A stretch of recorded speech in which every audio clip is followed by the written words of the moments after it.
बाकी चलो। तो तो हाँ, तो इस संसार में किसी भी जगह हम युक्त होते हैं, उसका रिजल्ट क्या है? टेम्पररी कुछ बेनिफिट है, बट अल्टीमेटली कुछ खास उसमें हो नहीं पाता है, और मृत्यु के बाद तो वो जो बेनिफिट मिला है वो सब भी खत्म हो ही जाता है, कहीं भी हम युक्त हो जाए, है ना। तो जैसे सड़क पर चलने वाला कोई व्यक्ति अपने ऑफिस को जहाँ वो जा रहा है उसको दिमाग में रखता है, बीच में जो लोग आ रहे हैं उनसे वो युक्त नहीं होता है ना। तो अपने बिल्कुल डेस्टिनेशन पे जाके अपना स्कूटर, गाड़ी, हेलीकॉप्टर रोकता है। तो वैसे ही हम लोग भगवत गीता के माध्यम से इस संसार की जो टेम्पररी नेचर है उसको समझ रहे हैं, ताकि हम अपना जो स्कूटर है वो गोलोक वृंदावन भगवान के नित्य धाम जाके ही रोक, इस संसार की चीजों के प्रति अपना दायित्व निभाते रहे, पर युक्त ना हो। युक्त होते ही गड़बड़ है। तो योग युक्त, हमको योग युक्त होना है। उससे फायदा क्या होगा? कुर्वन्ति न लिप्यते, ये तो वो कर्म भी करेगा पर लिप्त नहीं होगा इस संसार में। क्यों? क्योंकि युग युक्त जो है वो भगवान से है। कृष्णा कॉन्शियसनेस में जो व्यक्ति रहता है वो इस संसार के सारे कर्म करते हुए भी इस संसार में लिप्त नहीं होता है। करेक्ट। ओके, तो उसी कंटेक्स्ट में भी आगे बता रहे हैं भगवान की उसको क्या बेनिफिट मिलेगा। 5.17। आप में से किसी का रिस्पॉन्स नहीं आया चैट पे तो मैं पढ़ देता हूँ।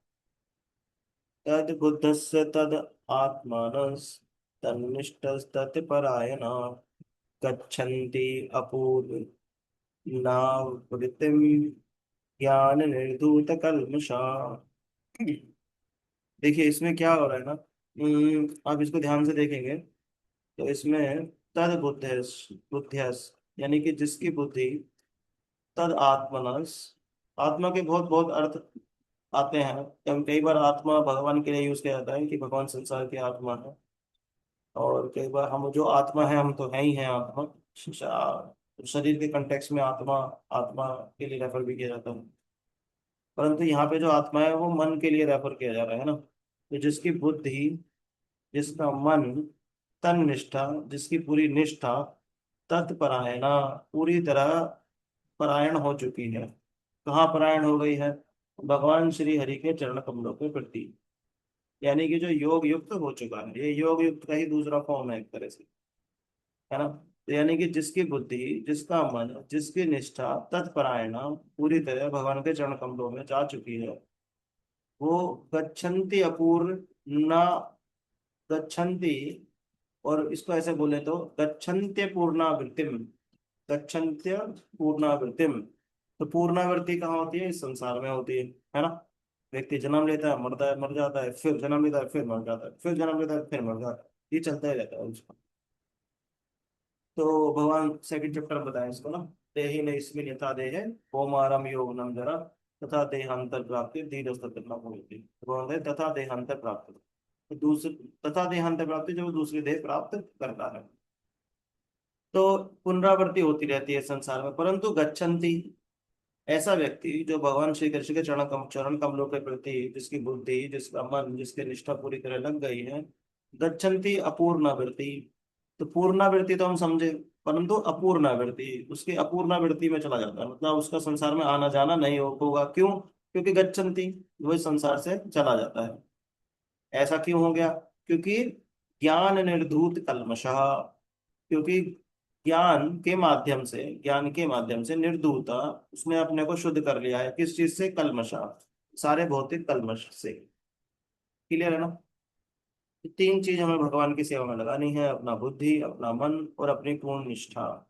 कि भगवान कृष्ण जो है वो ही मेरे रक्षक हैं, वही मेरे पालक हैं, उन्हीं के सामने मैं रहूंगा मुझे कोई कष्ट आएगा तो, और मैं कंप्लेन भी उन्हीं से ही करूंगा।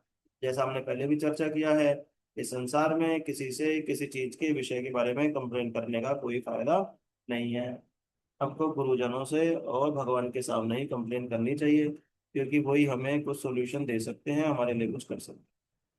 करेक्ट ना? बाकी सब लोगों से कोई भी मुझे बात नहीं मेरा करनी। क्वेश्चन है एक। अभी बस ट्रांसलेशन करें, डिस्कस, है ना। यस परपट से, प्रभु। परपट से पहले ले लेता हूँ मैं। Thank you correct. Correct. Correct. तो गच्छन्त्या अपूर्णा वृत्तम, है ना। इस संसार में जो अपूर्णा वृत्तम की स्टेज है वो आ जाती है, व्यक्ति संसार से निकल जाता है। क्यों? क्योंकि उसकी बुद्धि, मन और निष्ठा पूरी तरह भगवान श्री कृष्ण के चरण कमलों के प्रति हो गई। तो अब उसका जो भी रोना धोना है कंप्लेन है, कुछ है, वो अपने गुरुजनों से करता है ना, जिनको वो शिक्षा गुरु दीक्षा गुरु मानता है, भगवान से करता है, भगवान के सामने जाकर रोता है। ये बड़ी अच्छी आदत है, और इसका मुझे पर्सनल भी बेनिफिट हुआ, जो मैं आपसे शेयर करना चाहूंगा। कभी भी आप बहुत दुखी हो, रोने का मन कर रहा है, रोना आ भी रहा है, तो बिस्तर पे मत रोइए, करतार ले लीजिए, बजानी नहीं आती है तो दोनों हाथ हैं, और भगवान के सामने जोर जोर से कीर्तन करके रो सकते हो, तो भगवान सुन लेते हैं उससे, हमने ये देखा है। अपना अनुभव शेयर कर रहा हूँ मैं तो।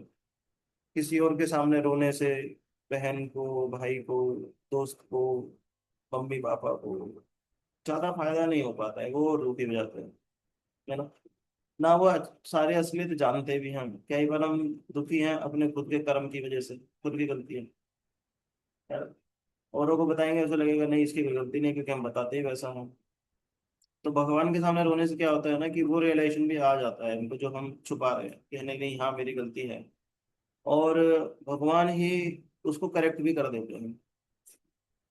बाकी गुरुजन तो है ही, अगर किसी से शेयर करना है तो हम किसी गुरु से जुड़े, किसी शिक्षा गुरु को माने, और अपना उनसे शेयर करके उनसे सॉल्यूशन ले सकते हैं। तो गच्छन्ति अपूर्णा वृतम, है ना। तो वो स्थिति कब आती है? तब तद बुद्धया, बुद्धि तद आत्मना, तब मन और तन निष्ठा, जब निष्ठा पूरी तरह तत्परायण, भगवान के चरण कमलों में समर्पित हो चुकी है, तब अपूर्णवर्ती संसार में व्यक्ति नहीं आता है। और ज्ञान निर्धूत कल्मषा, क्यों नहीं आता है? क्योंकि ज्ञान के माध्यम से उसकी बुद्धि सारे भौतिक कल्मष से मुक्त हो चुकी है। तो क्विकली हम एक बार ट्रांसलेशन देखेंगे और फिर हम गुरु जी का क्वेश्चन लेंगे। So when one's intelligence, mind, faith, and refuge are all fixed in the Supreme, then one becomes fully cleansed of misgivings through complete knowledge, and thus proceeds straight on the path of liberation. तो ये on the path of liberation इधर से आ रहा है।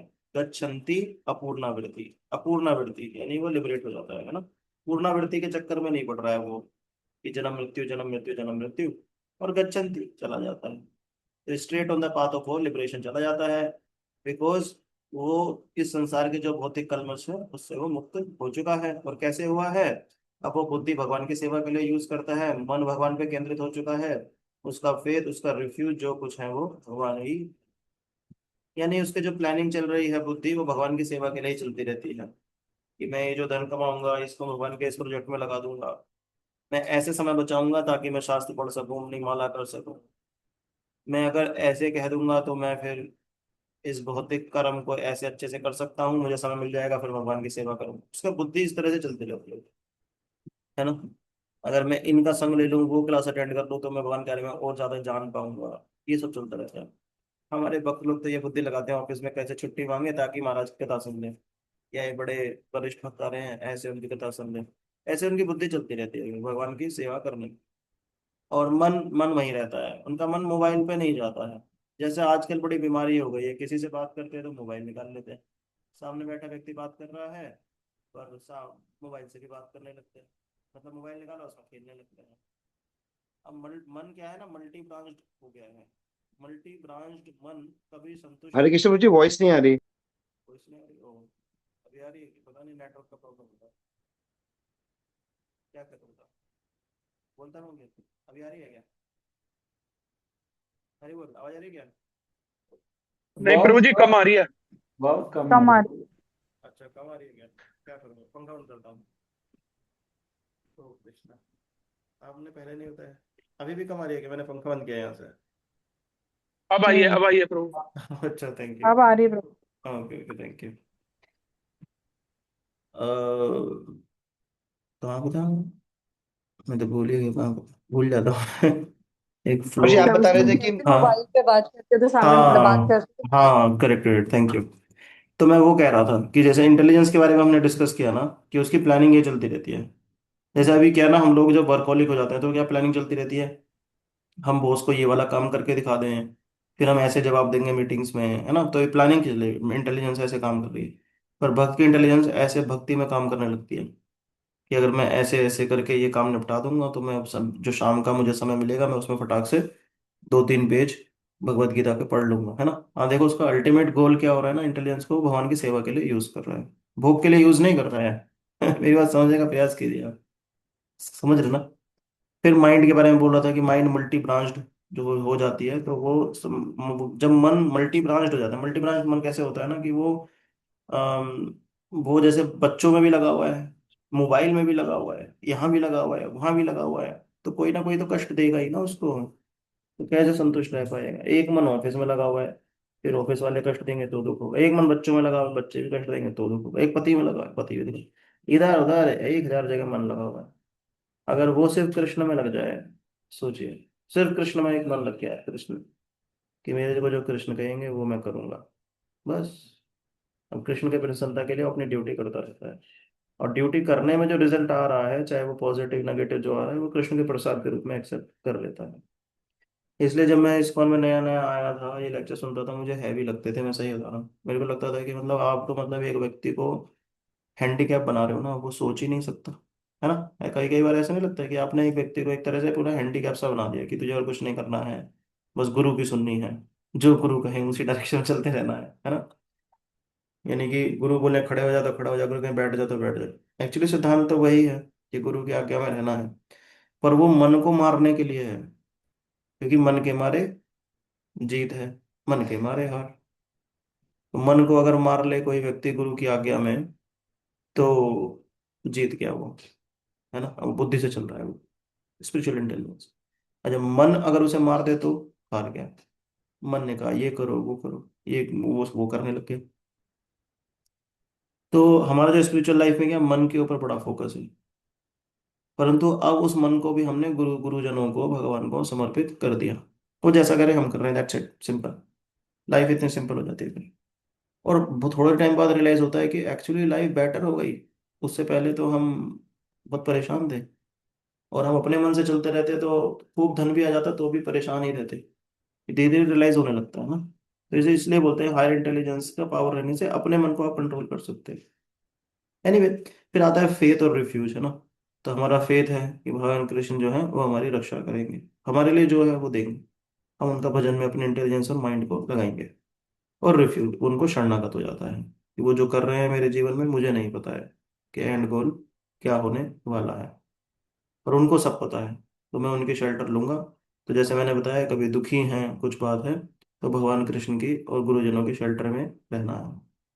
ठीक है, purport पे जाने से पहले हम लोग रमन प्रभु का प्रश्न ले लेते हैं, और परपट पढ़ेंगे अपने देवेश प्रभु जी, है ना। यस, अमन प्रभु जी, रमन प्रभु जी, पहले आपका प्रश्न ले लेते हैं।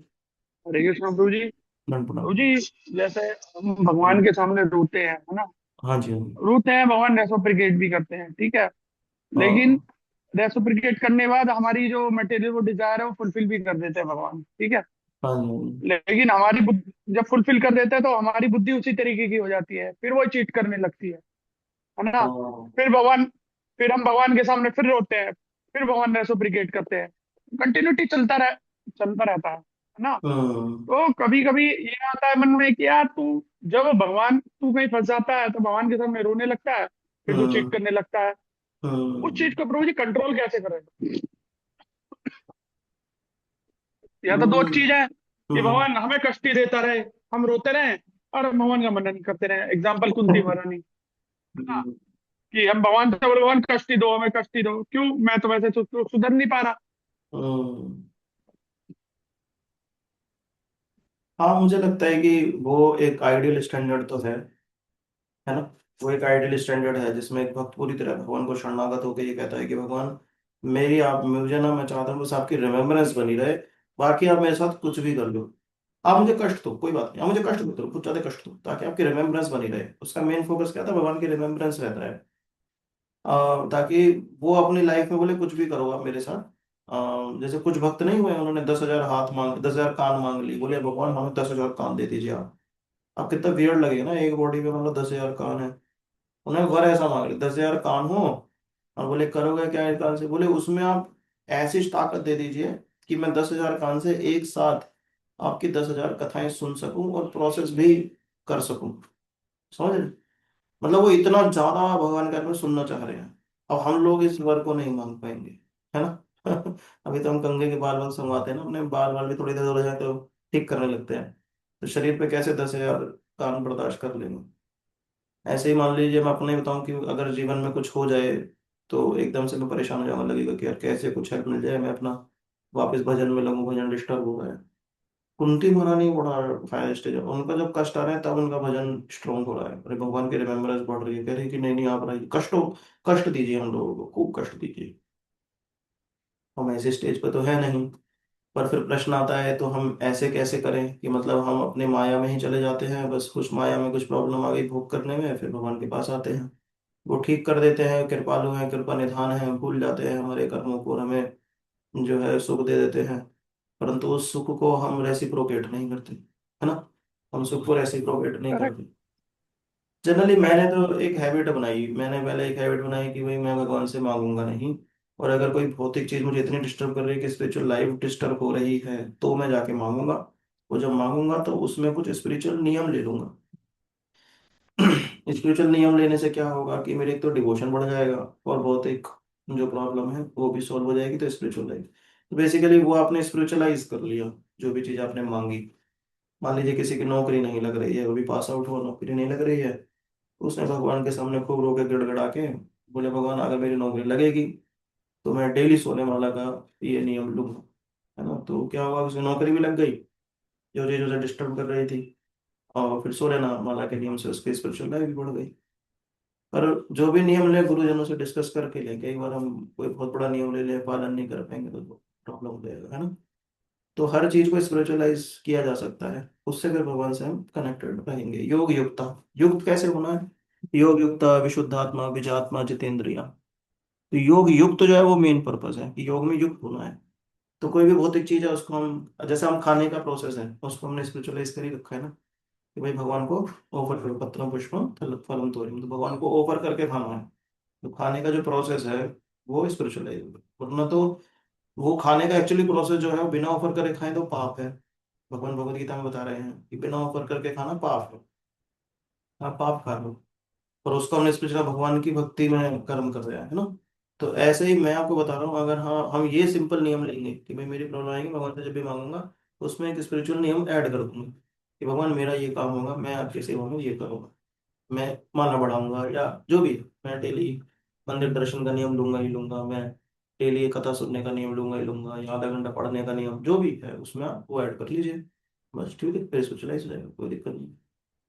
करेक्ट ना, मैं बोल क्या बोलते हैं yes Prabhu ji, thank you Prabhu ji. That means आप। लक्ष्य ये है कि हम्म, हमें कोई ना कोई मतलब एक स्पिरिचुअल रूल्स ना फॉलो करना होगा डेली, वो हाँ। अपने डेली रूटीन में लाना होगा। जब भी कुछ मांगे, अगर हमें ऐसा लग रहा है कि भाई मांगने से मेरी वही स्थिति आ जाती है कि मैं फिर से अपने काम में लग जाता हूँ, भगवान को भूल जाता हूँ, और फिर मेरा बैक एंड फोर्थ चल रहा है, भगवान के पास आता हूँ फिर अपने काम में लग जाता हूँ, भगवान के पास आता हूँ हेल्प करते हैं फिर करेक्ट। काम में लग जाता हूँ, फिर भगवान के पास आता हूँ हेल्प करते हैं फिर अपने काम में लग जाता हूँ। तो उस कनेक्शन को बढ़ाने के लिए बीच में एक नियम ले आए कि भगवान आप मैं इस चीज़ से परेशान चल रहा हूँ, आप मेरी हेल्प कर दीजिए और मैं ये करूँगा। बस वो नियम आपको भगवान से कनेक्टेड रखेगा डेली, है ना। तो वो फिर वो फीलिंग नहीं आएगी हमें। ठीक है। तो मैं रिक्वेस्ट करूंगा ठीक है मेरी। प्रभु जी, थैंक थैंक यू यू, प्रभु। Thank you Raman ji. देवेश प्रभु जी आप प्लीज पढ़ सकते हैं, पढ़ पाएंगे ना भैया। Yes, Prabhuji. ओके भैया प्लीज पढ़ लीजिए। The supreme, yes, Prabhuji.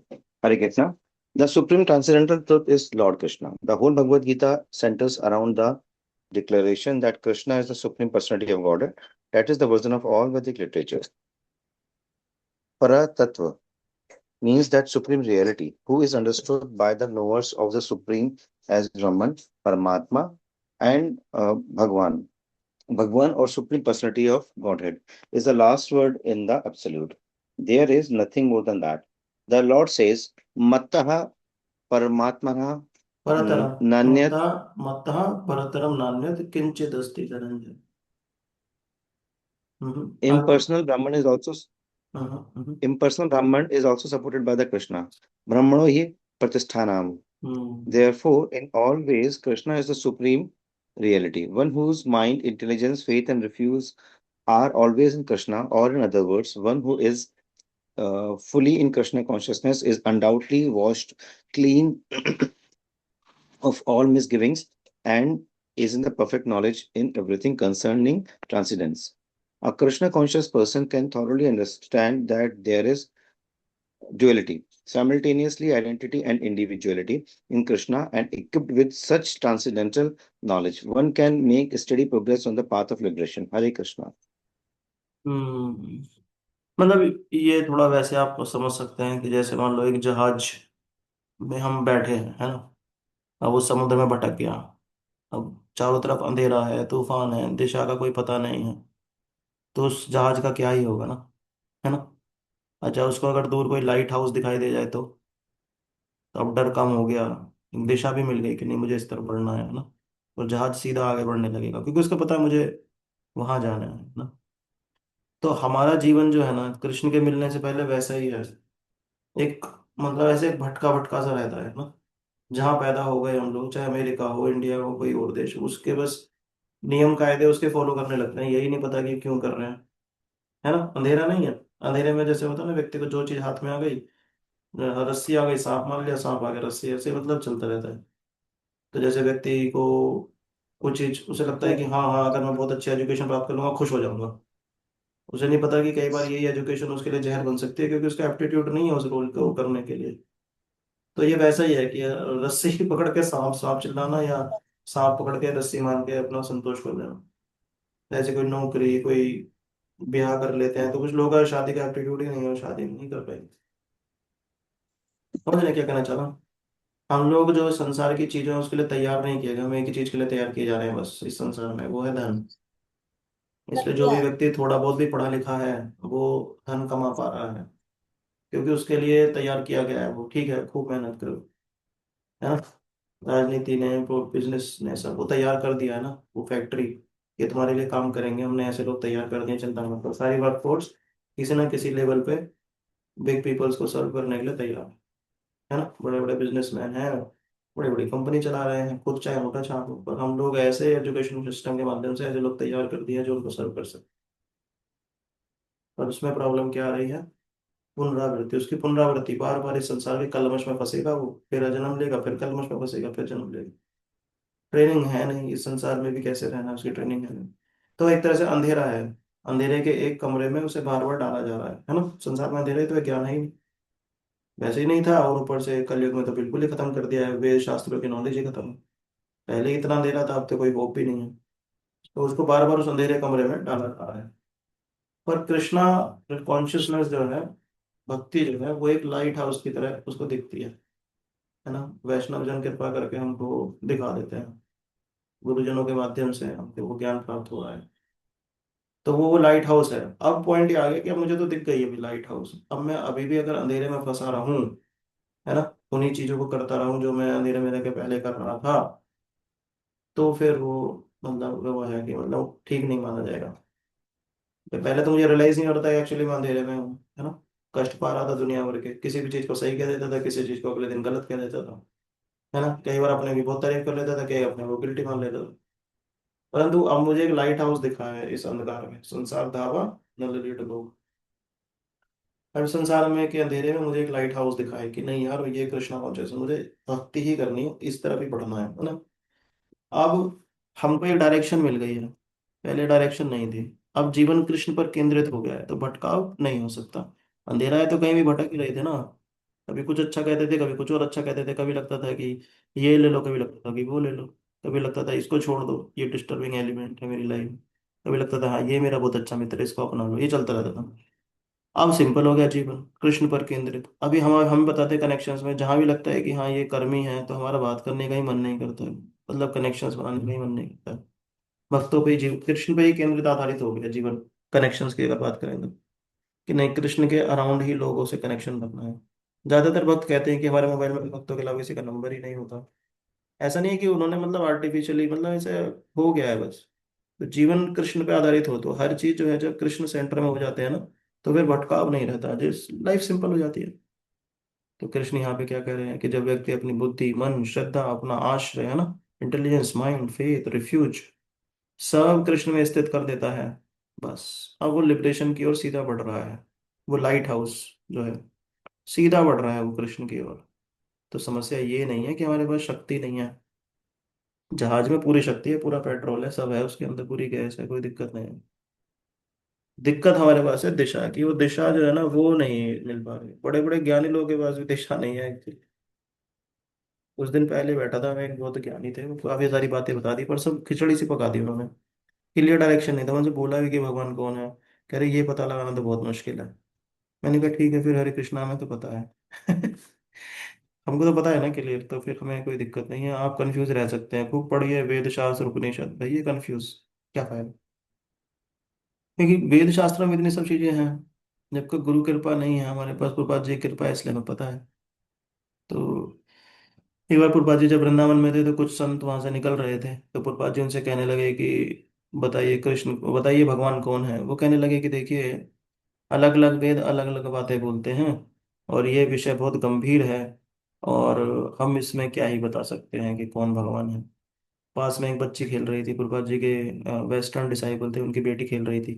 Prabhupada ji उसका नाम लेके बोले कि यशोदा, इधर आओ, बताओ भगवान कौन है। तो उसने कहा कि कृष्णस्तु भगवान स्वयं, भगवान कृष्ण ही भगवान है। भगवान श्री कृष्ण ही सुप्रीम पर्सनैलिटी ऑफ गॉडहेड है, भगवान है, एब्सोल्यूट ट्रूथ है। तो भगवान प्रभुपाद जी हंसते हुए बोले कि बताओ, इतने बड़े बड़े ज्ञानी हो रखे हैं, इनको नहीं पता, ये छोटी बच्ची को सब पता है कृष्ण भगवान है। कितना सिंपल है। तो वैसा है, कृष्ण सेंटर में रहते हैं और लाइफ, तो जीवन सिंपल हो जाता है। तो बुद्धि जो है ना, इस द्वंद से निकल जाती है बुद्धि, कि क्या सही है क्या गलत। अब बुद्धि को सिर्फ ये समझ में आता है कि क्या ये भक्ति के लिए अनिवार्य है कि नहीं, हाँ है तो वो करने को तैयार हो जाती है तुरंत, है ना। वरना बुद्धि जो मटेरियल वर्ल्ड में फंसी रहती है तो क्या रहती है, हमेशा कंफ्यूज रहती है, ओवर थिंक करती है, एंग्जाइटी में रहती है। पर जब वो बुद्धि कृष्ण में स्थित हो गई तो क्या हो गया, क्लैरिटी आ गई, विजडम आ गया, स्टेबिलिटी आ गई, पूरा एकदम कोई प्रॉब्लम ही नहीं रहती फिर। तो इसलिए जिसकी बुद्धि कृष्ण में है ना, उसका निर्णय भी फिर शुद्ध हो जाता है। भगवान देख रहे हैं कि नहीं मेरे लिए डिसीजन ले रहा है ये, इसकी एक्टिविटीज मेरे अराउंड है, तो भगवान हेल्प करते हैं। वरना तो मन हमेशा भागता रहता है, मन की भी तो वही स्थिति है। पर डिजायर्स हैं हमारी, इतनी अच्छी इच्छाएं हैं, एक डर लगा रहता है जो चीज प्राप्त होगा उसको खो देने का। बहुत सारी मेमोरीज हैं मन के अंदर चलती रहती हैं, और फिर डिस्ट्रैक्शंस तो हैं ही, मोबाइल जैसे, जैसे मैंने बोला पहले। परंतु जब कृष्णा कॉन्शियसनेस जो है ना, वो मन को जैसे एक एंकर की तरह है, मतलब वो फिर किनारे से भागता नहीं है फिर, है ना, कि भाई ये करना है, उसको एक पता चल जाता है ना। तो वरना एंकर एंकर के बिना क्या होता है, जहाज बहता रहेगा, वैसे ही मन भटकता रहता है। और कृष्ण में एक बार स्थित हो गया, बस तो मन को शांति मिल जाती है। तो कृष्ण का आश्रय मिलना मुझे, इसलिए तो देखो ना, भक्ति में आने के बाद भी हम अभी तक क्यों ये सब चीज कर रहे हैं। हमें कोई धन तो प्राप्त हो नहीं रहा है, जैसे ऑफिस में काम करते हैं धन मिल जाता है। और ऐसा भी नहीं है कि हम क्लास अटेंड डेली कर रहे हैं तो कोई बहुत तारीफ कर रहे हैं लोग कि देखो देखो ऐसा। कितने ही लोगों को पता है कि हम डेली क्लास में आ रहे हैं, हमें को तो पता है आपस में सबको। हमारे मन को एक शांति मिल रही है जब भगवान का हम ज्ञान प्राप्त कर रहे हैं ना, ये तो एक शांति मिलती है, मन को एक बल मिलता है। जो मन हमें पहले काट रहा था, बहुत परेशान कर रखा था, निचोड़ रखा था, आधा घंटा भी हम डिस्कस कर लेते ना, ये तो पूरे दिन मन को एक शांति रहती है कि नहीं यार। तो मन को एक एंकर हम दे देते हैं दिन में, है ना, आधे घंटे, कि नहीं तू कृष्ण की बात सुन, क्या कह रहे हैं कृष्ण यहाँ पे। हम आधे घंटे कृष्ण का आश्रय ले पाते हैं तो पूरा मन को एक थोड़ा रिलैक्स मिल जाता है ना। तो कृष्ण जो कह रहे हैं वही मेरे लिए सर्वोत्तम है, ये फेथ है ना। अपना कुछ देना ही नहीं, कृष्ण तो बहुत पुराने हैं, उनको इतना कुछ खास आइडिया नहीं है। 5,000 साल पहले बोल दिया था ना उन्होंने, अब सिस्टम चेंज हो गया है। तो जो कहते हैं ना कि कृष्ण जो कह रहे हैं वही सर्वोत्तम है, ये फेथ है। जैसे हम लोग का पैसा के फेथ किस पे, पैसा, पैसा कमा लेते हैं यार, वरना देखो यार फ्यूचर में क्या ही होगा ना। हम लोगों का नेटवर्क भी होना चाहिए, कुछ काम पड़े तो लोग हैं। सोशल मीडिया पे भी लोग थोड़ा, हमको एक्टिव रहना पड़ेगा। या लोग करियर में, कुछ करियर में करता करते रहना चाहता हूँ, दिक्कत ना है। परंतु अगर देखा जाए तो ये सब बदलते रहते हैं ना, पैसा आदमी खो देता है। कई बार लोग ही बहुत तारीफ करके गालियां मारने लगते हैं। करियर भी ऐसी है, लोग नौकरियां छूट ही जाती हैं। हम तो ऐसे लोग जानते हैं, 5-6 साल पहले नौकरी छूटी, अभी तक नहीं लगी, परेशान है बेचारे। तो हमारा कहाँ फेथ है, हमारा ऐसी जगह पे फेथ है ना, है ना। और कोई गलत भी नहीं बोलता, कहता हाँ हाँ ये बात तो सही है, लोग ऐसा कहते हैं। तो अब कृष्ण पे फेथ हमारा डावाडोल रहता है ना, उसको बढ़ाना है हमें, ठीक है ना। क्योंकि ये सब चीजें तो बदलती रहेंगी, परंतु कृष्ण क्या है, वो इटर्नल है, वो स्टेबल है, वो सुप्रीम परफेक्ट है ना। तो जब कृष्ण में फेथ रहता है ना तो फियर भी कम हो जाता है एक्चुअली। मैंने ये भी देखा है, कृष्ण पे फेथ रहता है ना तो रहता है कि हाँ कृष्ण कुछ ना कुछ करेंगे, भगवान कुछ ना कुछ व्यवस्था कर देंगे। वो भी भगवान से मांगता रहता है, मांगता रहता है। हम तो भिक्षुक हैं। भगवान से मांगते रहता है ना। तो इसलिए डिफिकल्ट टाइम में हमें इधर उधर नहीं भागना है, इंटरटेनमेंट का सहारा नहीं लेना है, कोई और तरह के डिस्ट्रैक्शन एंगर का या लोगों का सहारा किसी का नहीं लेना है। सिर्फ कृष्ण, कृष्ण और गुरुजन बस। जैसे छोटा बच्चा ना होता है, छोटा बच्चा क्या करता है, तुरंत माँ के पास भाग जाता है ना डरा हुआ, वैसा कृष्ण के पास भागना है हमें। कृष्ण के जो परिकर हैं गुरुजनों के पास भागना है, उनसे बात करनी है, उनका शरण लेना बस। वो सब व्यवस्था करेंगे, भगवान कृष्ण ही व्यवस्था करेंगे, उन्हीं के माध्यम से वो सब व्यवस्था कर देंगे, है ना। और हमको अपना नाम जप करते रहना है, माला नहीं छोड़नी है। बहुत कुछ ऐसी स्थिति बनी है कि भाई आपकी एक दिन की माला छूट गया, अगले दिन कंप्लीट कर लीजिए, पर माला कंप्लीट कीजिए। 16 माला का जो नियम है उसका पालन कीजिए। जो 16 से ज्यादा कर रहे हैं वो और भी अच्छा है, जो 16 से कम कर रहे हैं रेगुलर है, अच्छा है। धीरे धीरे 16 पे हमें बढ़ाना है ना। ठीक है, तो टाइम हो गया एक्चुअली, स्टॉप नाउ, 1 ही मिनट बचा है। वंशकल्पतरुभ्यश्च कृपा सिंधु एव च पतितानां पावनेभ्यो वैष्णवेभ्यो नमो नमः। अनंत कोटि वैष्णव की जय, श्रील प्रभुपाद की जय। एक प्रश्न है पर 1 मिनट है हमारे पास, तो माता जी आप क्विकली पूछ सकते हैं। हरे कृष्ण प्रभु जी। यस माता जी। साधक नाम। हरे हाँ कृष्ण। प्रभु जी, पुरुषोत्तम के बारे में पूछना था। जैसे प्रभु जी दीप दान करते हैं हाँ, तो हमें, हम बत्ती बनाते हैं, कितने तार की होनी चाहिए? 33 तार की? ये तो बहुत टेक्निकल हो गया मेरे जैसे व्यक्ति के लिए। आप मुझे गुरु व्हाट्सएप पर डालेंगे, मैं किसी वरिष्ठ भक्त से पूछ के बता दूंगा, ये मुझे पता नहीं है माता जी। मैं तो रख भी नहीं रहा हूँ पुरुषोत्तम मास में, कोई नियम भी नहीं लिया है, ज्यादा पता नहीं है मेरे को। आप मुझे मैसेज डालेंगे ना तो मैं किसी जी वरिष्ठ भक्त से पूछ के बता दूंगा है। जी प्रभु जी, जी। ओह, Hare Krishna. Thank you, thank you. Hare Krishna, सब भक्तों को बहुत धन्यवाद। हरे हरे हरे कृष्णा कृष्णा प्रभु प्रभु जी। जी। हरे कृष्णा, प्रियंका प्रभु माता जी, गौरव प्रभु जी। हरे कृष्णा गुरुजन। हरे कृष्णा आदित्य हरे प्रभु, शिवान सुधांशु हरे हरे कृष्ण कृष्णा। प्रभु हरे जी। कृष्णा प्रभु जी। हरे कृष्णा टेम्पल हरे माता कृष्णा। जी, शिव हरे कृष्ण प्रभु जी। हरे कृष्णा हरे देशु। कृष्ण प्रभु जी। हरे कृष्णा ने माता जी। हरे कृष्णा हरे प्रभु जी। कृष्णा प्रभु जी। हरे कृष्णा जी, हरे कृष्णा अंकल जी। हरे कृष्णा पूजा माता हरे जी। कृष्णा प्रभु, thank you so much. Hare Krishna Raman Puja ji, thank you. Hare Krishna प्रभु जी, साधक नाम। हरे कृष्णा रत्नांगी नारायणी माता जी। हरे कृष्णा प्रभु जी। हरे कृष्णा गौरव प्रभु जी।